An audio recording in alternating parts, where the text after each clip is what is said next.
আমাকে এই কোরআনের মাহফিলে কবুল করলেন, তার শুকরিয়া আদায় করে সকলে মিলে বলছি আলহামদুলিল্লাহ। আল্লাহ বলতেছেন, কুল লাউ কানাল বাহরু মিদাদান লিকালিমাতি রাব্বি লানাফিদাল বাহরু ক্বাবলা আন তানফাদা কালিমাতু রাব্বি ওয়ালাউ জিইনা বিমিসলিহি মাদাদা। কোরআন তেলাওয়াতের পরে যারা আল্লাহু আকবার বলবে, আল্লাহ তাদের জান্নাতে যাওয়ার পথ সহজ করে দিবেন। জোরে বলুন আল্লাহু আকবার।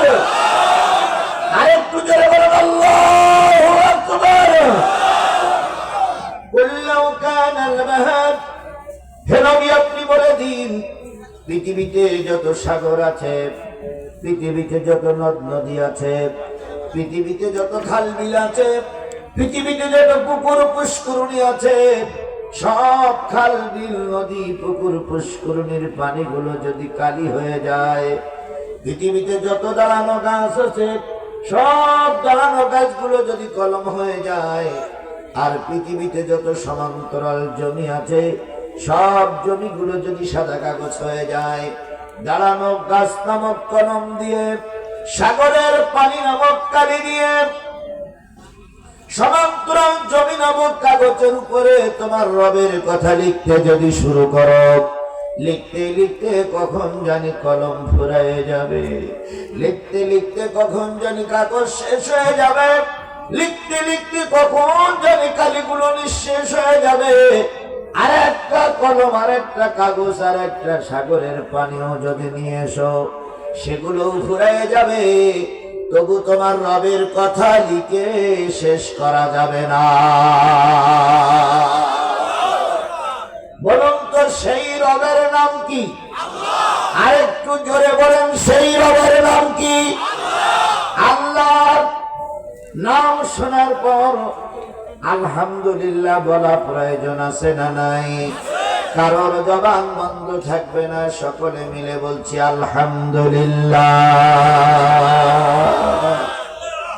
প্রশংসা করি আমি আল্লাহ তাআলার, বিশ্বজাহান সৃষ্টি হলো কুদরতে যাহার, জ্ঞান বিজ্ঞান শিল্প কলা আবিষ্কারক যত, খোদার মহিমা তারা গাইছে অবিরত। মাটির মানুষ চন্দ্রে গেল কুদরতে যাহার, প্রশংসা করি আমি আল্লাহ তাআলা। ডিমগুলো সব একই রকম, পার্থক্য নাই মোটে, সাদা কালো বাচ্চাগুলো কেমন করে ফোটে। আমরা সবাই বাস করি একই পৃথিবীর অঙ্গে, হাতের লেখা মুখের চেহারা মেলে না কারোর সঙ্গে, আর মেলে না গলার আওয়াজ বুড়িয়া গলির টিপ। আল্লাহ তাআলা আছেন একজন, প্রমাণ হইল ঠিক। সেই মালিকের দরবারে আবারও শুকরিয়া আলহামদুলিল্লাহ। সর্বকালের সর্বশ্রেষ্ঠ মহামানব, যিনি এসেছিলেন এই পৃথিবীর সকল মানুষের কল্যাণের জন্য। কথা বলেন, নবী এসেছিলেন মানুষের কিসের জন্য? পৃথিবীতে যত মানুষ আছে, সব মানুষ এক মানুষ আর এক মানুষের শত্রু। আমেরিকা বোম তৈরি করেছে আর এক দেশকে কি করে দেওয়ার জন্য? ধ্বংস করার জন্য। রাশিয়া বোম তৈরি করেছে আমেরিকার মোকাবেলা করার জন্য, আমেরিকারে যেন মেরে দেওয়া যায়।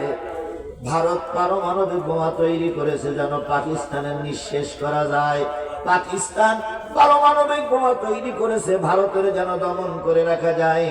খালি মানুষ মানুষকে মারার জন্য অস্ত্র তৈরি করে। আর আমার নবী এসেছিলেন একজন মানুষ, আর একজন মানুষের সঙ্গে ভালো আচরণ করে যেন আল্লাহর জান্নাতে যেতে পারে।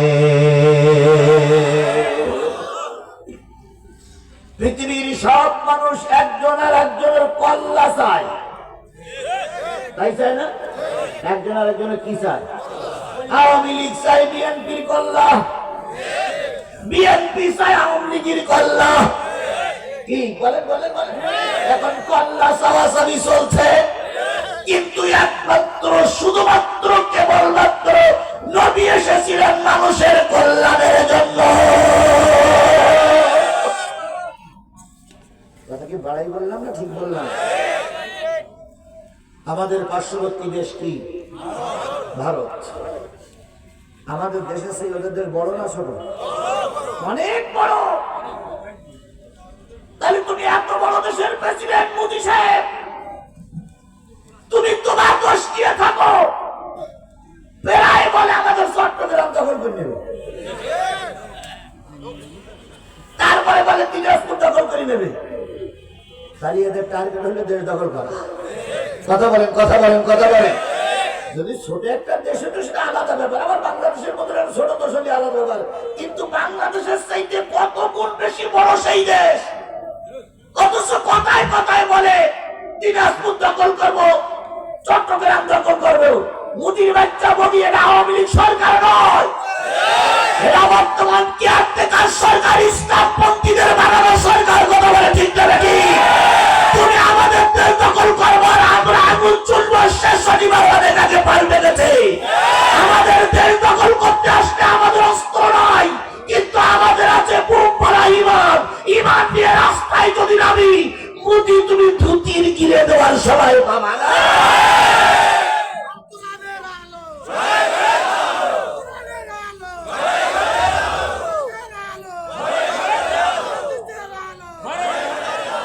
আমার ও পাশে আছে পাকিস্তান, কথা বলেন ঠিক না ঠিক? আর এক পাশে আছে আফগানিস্তান, আমার এদেশে আছে 18 কোটি মানুষের সমন্বয়ে গড়া বাংলাদেশ। তোমার দেশের ভিতরে আছে কাশ্মীর, জম্মু। সবাই যদি একসঙ্গে তকবীর ধ্বনি ধরে ধরে দেয়, মোদির বাচ্চা ধুতি ফেলাইয়ে দড়ি মারবো। আরে ভাই দেখাও তুমি আমাকে, তোমার অনেক কিছু আছে, আমার অনেক কিছু নেই, কিন্তু আমার ইমান আছে। বলুন তো, ভারত সীমান্তর এলাকায় যদি একজন বিএসএফ মারা যায়, যাবে কোথায়? জাহান্নামে। আর আমাদের বাংলাদেশ সীমান্ত এলাকায় যদি একজন বিজিবি মারা যায়, সে যাবে আল্লাহর জান্নাতে। কারণ বিজিবি ওনারা শতকরা 99.99 জন মুসলমান। তাহলে ইমানদার মরিগুলি যাবে কোথায়? আর কাফেরেরা মরিগুলি যাবে কোথায়? আসুন এবার, তাহলে কিছু কিছু রাষ্ট্রনায়কের টার্গেট হলো দেশ দখল করা, আর কিছু কিছু নেতা আছে ক্ষমতা পানি আর ছেড়ে দিতে চায় না। মরিয়ে যাওয়ার পরও বলে আমি মরার পরে চেয়ারটা আমার কবরে পাঠিয়ে দিস। আছে না না? 41 সাল।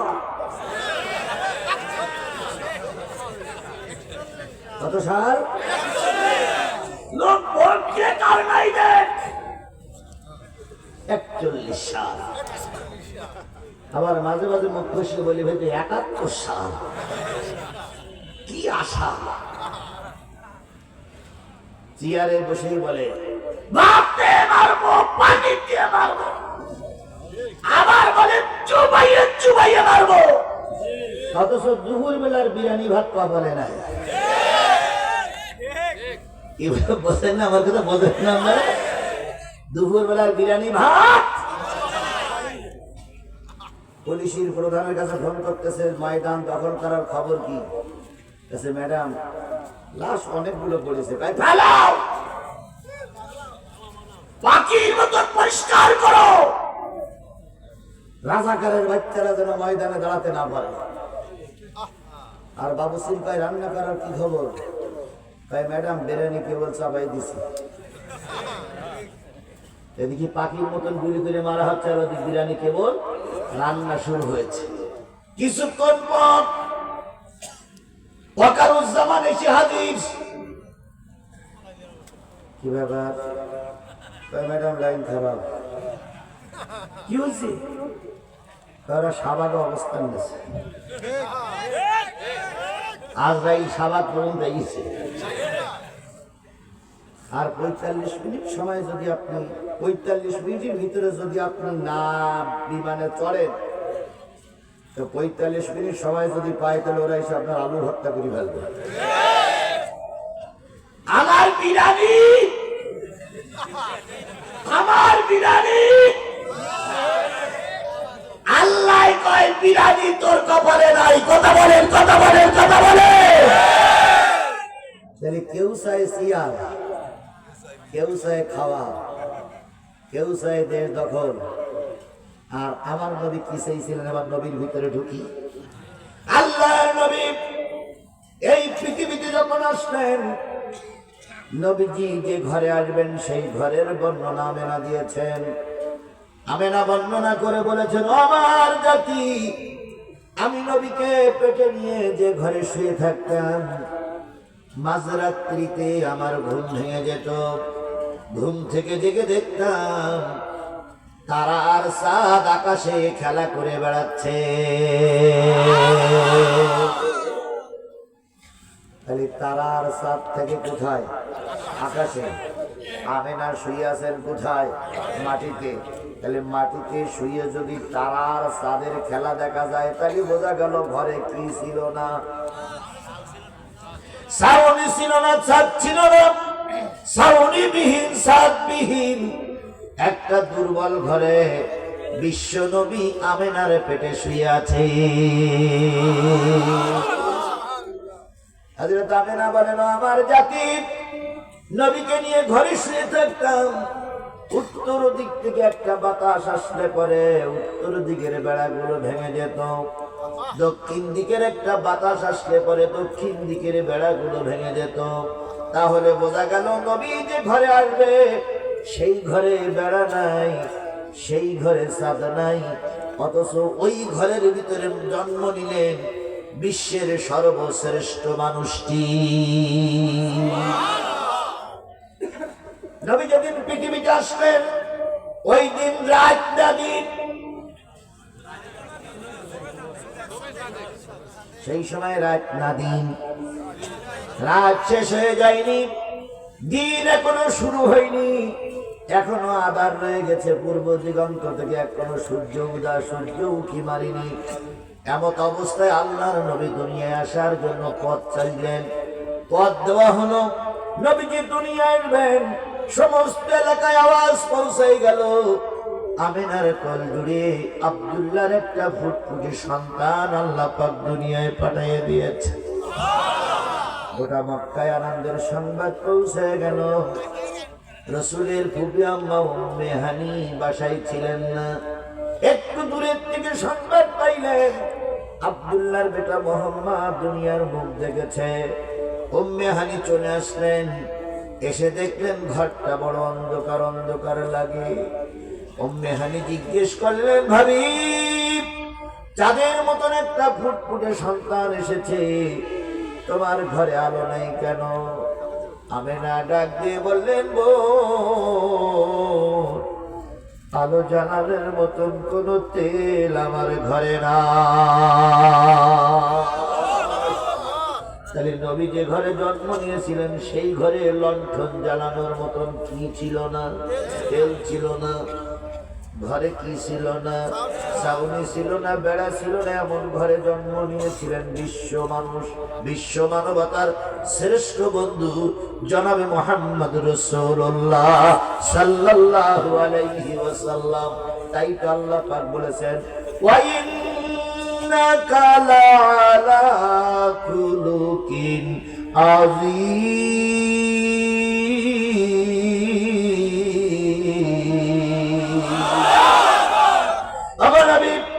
পৃথিবীর কোন মানুষের চরিত্র সঙ্গে তোমার চরিত্র তুলনা করা যাবে না। তুমি হলে সর্বোত্তম চরিত্রের অধিকারী। উম্মে হানি বলেন, আমি ঘরের ভিতরে ঢুকে আমেনাকে জিজ্ঞেস করলাম, ছোট ভাতিজা মোহাম্মদ কই? কই, মোহাম্মদকে কাপড়ে জড়াই রাখা হয়েছে। উম্মে হানি বলেন, আমি ভাতিজা মোহাম্মদের চেহারা থেকে কাপড়টা সরাইয়া নিলাম। সঙ্গে সঙ্গে ঘরটা চাঁদের মতো আলোকময় হয়ে গেল। নবীর চেহারাটা এত উজ্জ্বল ছিল, যেই নবীর চেহারায় অন্ধকার ঘরটা কি হয়ে গেছে, আলোকময় হয়ে গেছে। আমি উম্মে হানি লক্ষ্য করলাম, বালক মোহাম্মদ, শিশু মোহাম্মদ, এতিম মোহাম্মদ, অসহায় মোহাম্মদ ছোট্ট দুটো ঠোঁট বিড়বিড় বিড়বিড় বিড়বিড় করে নাড়াচ্ছে। আমি ভাতিজা মোহাম্মদকে কোলের ভিতরে নিলাম, দুই গালে দুটো চুমা দিয়ে বললাম, ভাতিজা তুমি যে কি বলো তা তো আমি বুঝি না, তোমার শব্দটা তুমি বুঝতে পারি না। নবী যখন একটু বড় হয়ে গেলেন, ফুপি আম্মা জিজ্ঞেস করেছিলেন, ভাতিজা জন্মের পরে তুমি ঠোঁট নাড়িয়ে নাড়িয়ে কি বলেছিলে? নবীজি বলেছিলেন, ফুপি আম্মা জন্মের পরে কেঁদেছিলাম, রব্বি হাবলি উম্মতি, আয় আল্লাহ আমার গুনাহ উম্মত গুলোরে মাফ করে দাও। তাহলে নবী জন্মের পরে দুনিয়ায় এসে কাঁদলেন কাদের জন্য? এই মুসলমান কথা বলেন, কাদের জন্য? এই উল্লাপাড়ার মুসলমানরা একেবারে স্পষ্ট করে বলুন তো, নবীজি জন্মের পরে কাঁদলেন কাদের জন্য? আপনারা কি সেই উম্মত? আমরা কি সেই উম্মত? যারা এখনো রাস্তায় ঘুরে বেড়াচ্ছে, বাগানের দোকানে বসে আছে, তারাও কি সেই উম্মত? যদি তাই হয়, নবীর পরে নাজিলকৃত কোরআনের আলোচনা হচ্ছে, তুমি মুসলমান নবীর উম্মত, রাস্তায় থাকতে পারো না। তুমি মুসলমান নবীর উম্মত ঘরে থাকতে পারো না। তুমি মুসলমান নবীর উম্মত বাগানের দোকানে থাকতে পারো না। যদি থাকো তাহলে বুঝতে হবে তুমি রাসূলের কলঙ্কিত উম্মত।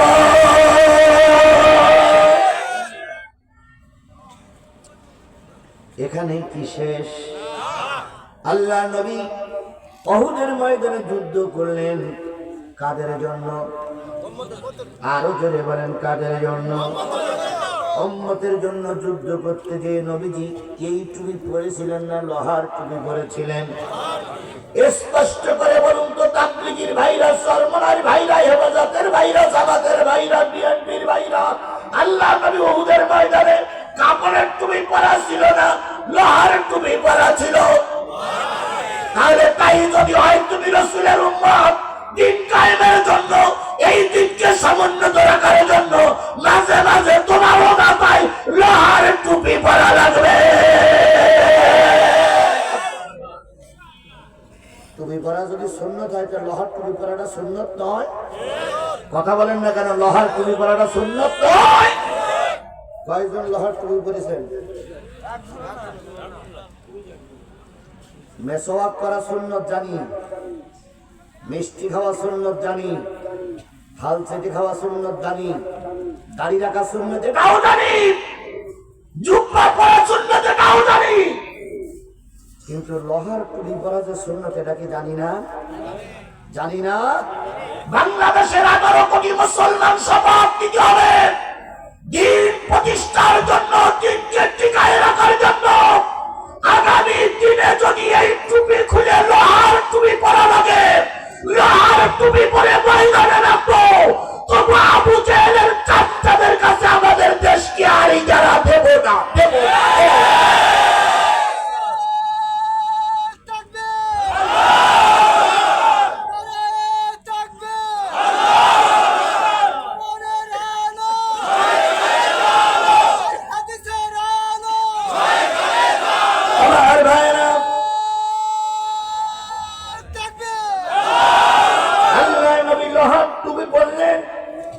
লোহার জামা পরলেন, উহুদের ময়দানে শরীক হলেন। কাফেরদের অত্যাচারে আল্লাহর নবীর দাঁত ভেঙে গেল। এই লোহার টুপি কুলানো গেল না, হেলমেট ভেঙে গেল, মাথার ভিতরে কড়া ঢুকে পড়ল, দাঁত ভাঙা, মাথার ভিতরে কড়া ভেদ করে কড়া ঢুকে পড়েছে। নবী দারুণ ভাবে আহত হলেন। শুধু আহত হয়নি, নবী গর্তের ভিতরে ভূত হয়ে পড়ে গেলেন। ওই সময় নবীজির মাথাটা ছিল কোন দিকে? নিচের দিকে, পা দুটো ছিল উপরের দিকে।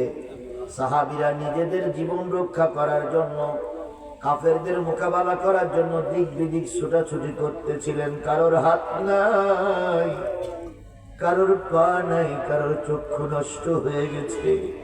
কেউ বা উহুদের গর্তের পাশে টান টান হয়ে শহীদ হয়ে পড়ে আছে, আর আমার নবী গর্তের ভিতরে কি হয়ে পড়ে আছেন?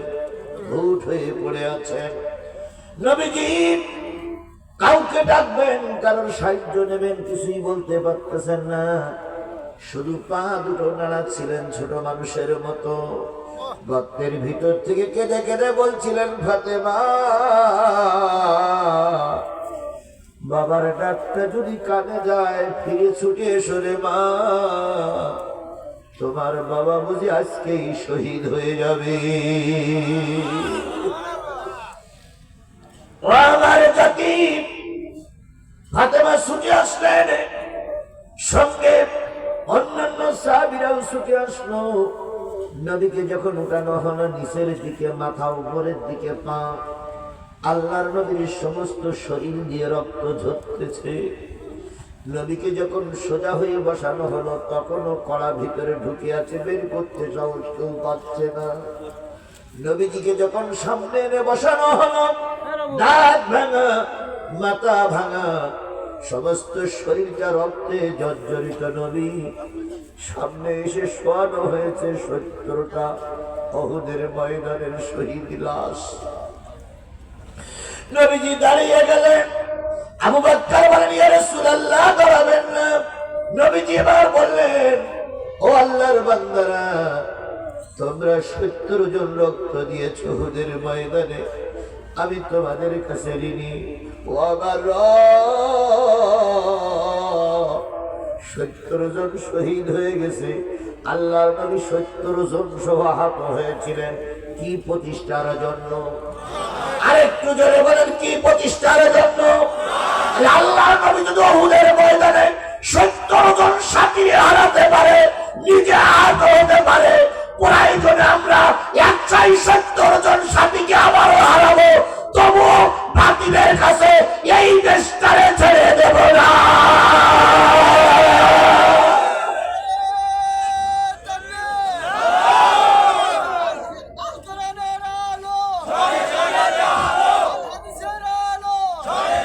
আমার আলোচনার বিষয় হলো, নবীজি 70 জন সাথীকে হারালেন, তারপরে ময়দানে বসে কাঁদলেন। কাদের জন্য? আর একটু জোরে বলেন, কাদের জন্য কাঁদলেন? সেদিন মেয়ের কথা হিসেব করিনি, জামাইয়ের কথা হিসেব করিনি। নবী বেরিয়ে বলেছিলেন, আমার সাথীদের কি অবস্থা, আমাকে খুলে বলো। এবার আসুন, আল্লাহ নবীর যখন মৃত্যুর সময় এসে যাবে, মৃত্যুর সময় এসে গেল, জিবরিলের সঙ্গে শেষ বিদায় নিলেন আল্লাহর নবী। মালাকুল মউত আজরাইল আলাইহিস সালাতু ওয়াস সালাম এসে বসলেন। নবীজির বুকের পরে হাত দিলেন। ভালো করে শুনবেন, নবীজির বুকের পরে হাত দিলেন। হাত দেওয়ার পর আল্লাহ নবী হাত কেনা ধরে বললেন, আজরাইল, মনে হচ্ছে পৃথিবীর সব পাহাড়গুলো আমার বুকের পরে চাপিয়ে দিয়েছে। মনে হচ্ছে পৃথিবীর সব পাহাড়গুলো আমার বুকের পরে চাপাই দিয়েছে। আজরাইল, এত বেশি চাপ যদি দাও, আমার উম্মতেরা সহ্য করতে পারবে না, ঈমান হারা হয়ে যাবে।